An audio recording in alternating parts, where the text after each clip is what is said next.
Plop. I squished out the hand sanitizer onto my hands and rubbed them together feverishly. Then I thought, what am I doing? Is this stuff good for me? Good afternoon, honorable judges, teachers, parents, and ladies and gentlemen. This was me a couple of weeks ago. I suddenly started to question something that I've been taught to do. Sanitize my hands. You see, I've been reading a lot of articles that suggest people these days are being overprotective. They take medicines, injections, and use antibacterial products to protect themselves from getting sick. Finally, I got the message. You know the one that says, not all bugs need drugs? Have you ever thought that all the antibacterial stuff that we're using might actually be causing more illnesses? Well, today, I'm here to talk about the dangers of overusing antibacterial products and antibiotics. The first thing I'll talk about today is antibacterial soap. Antibacterial soap is not a normal soap. It contains a chemical called triclosan, which is known for its bacteria-fighting properties, and it can harm the environment. When you wash your hands with this soap, the dirty water goes into your sink, through the drain, into the streams, then rivers, and into the ocean. This chemical cannot be neutralized by water treatment plants. Triclosan remains as a sediment in the water, causing harm to its natural inhabitants. Sure, surgeons use it every day. In fact, more than once a day for surgeries, but I think it's not for an average person to use every day. Next up is the hand sanitizer. Hand sanitizers comes in handy when you need to wash your hands but neither water nor soap is around. Many mothers are using this product today to clean their children's hands. These moms consider it a safety measure because when they put it on their children's hands, it takes most of the bacteria off their hands and dries quickly. But did you know that when it takes away the bad bacteria, it also takes away the good bacteria? Furthermore, it can damage or even take off some outer layer of your skin which protects people from bad bacteria. And the alcohol content of hand sanitizer is very high. Beer has 5% alcohol, wine has 12% alcohol, and sanitizers have 62% alcohol. If little kids lick their hands because of the nice fruity smell of the sanitizer, they will be ingesting alcohol. The last thing I'll talk about today is antibiotics. Lots and lots of people take antibiotics so often whenever they get a little sick that soon their immune system doesn't work properly.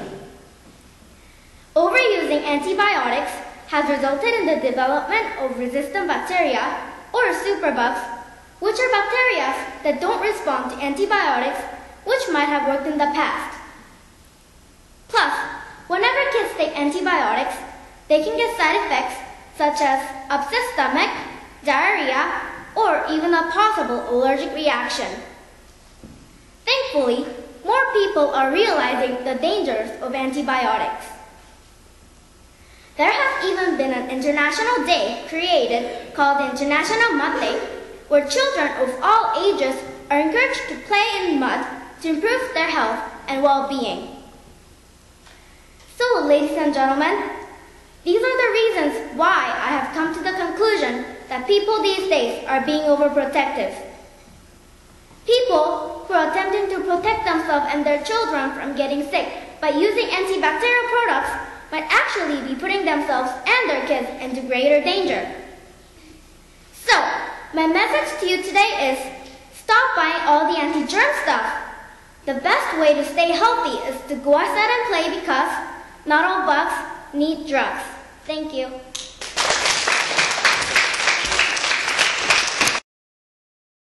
Have you ever played a musical instrument? Do you like to play musical instruments? Good afternoon, honorable judges, teachers, parents, and fellow students. My name is Amy Lee. Today I am going to talk about musical instruments. First, I can play the piano, violin, cello, and flute. Musical instruments can make beautiful sounds. I like playing musical instruments because when I was young, I always thought I want to play musical instruments. When I was young, I played the piano. After that, I played the violin, and then I played the cello. Now I can play the flute. I was part of a group in the school orchestra. In orchestra, I played the cello. It was so awesome because every instrument made beautiful sounds. Second, if you want to play a musical instrument, you have to play the piano first. I played the piano between the ages of 7 and 10 years old. After that, I chose one instrument. I chose violin. I think violin is good because it's easy to learn. I played the violin for 2 years and I played the cello for 1 year.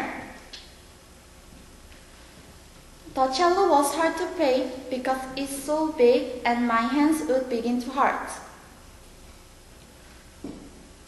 When I was in Korea, I really wanted to play the flute, but I couldn't because I had to practice the violin and the cello. I had no time for practicing the flute. Now in my Canadian school, I play the flute. When my music teacher gave me the flute, I was so excited about it. Third, some people stop playing their instruments because it makes them really tired. When I started learning a new instrument, it made me very tired. So I thought, should I keep trying to learn this instrument? But I decided to keep playing my instruments. Now I can play a lot of instruments. I'm so glad about that. I hope many people play musical instruments because at first you're tired, but later you can be relaxed. You'll be glad you stuck with it. In conclusion, I hope many people listen to symphonies or play musical instruments. It will be awesome. Thank you for listening to my speech. Good afternoon, honorable judges, parents, teachers, and fellow students. Even if I am only 12 years old, I have a dream. Eleanor Roosevelt says, the future belongs to those who believe in the beauty of their dreams. Today, I am going to talk about my dream of being a fashion designer. First of all, I want to be a fashion designer because I enjoy the good feeling I get when I draw pictures. My dad is an artist, and I want to be an artist just like him. I will go further though and be a fashion designer. I will do this because I enjoy entering competitions. To be able to become a fashion designer, I will need to go to an art academy. Until then, I will continue to practice drawing as much as I can. I can also go to art galleries and enjoy other people's pictures. This will encourage me to be diligent at practicing art. My dream is to be a fashion designer in Korea. This is where my family is, and it is my country and where I will choose to live. Yes, my dream is to be a fashion designer. I know I must work hard to fulfill my dream. Ernest Hemingway said, "It is good to have an end to the journey toward, but it is a journey that matters in the end." Therefore, to fulfill my dream of becoming a fashion designer, I will continue drawing, entering competitions, visiting art museums, and eventually go to an art academy. Thank you for listening to my speech.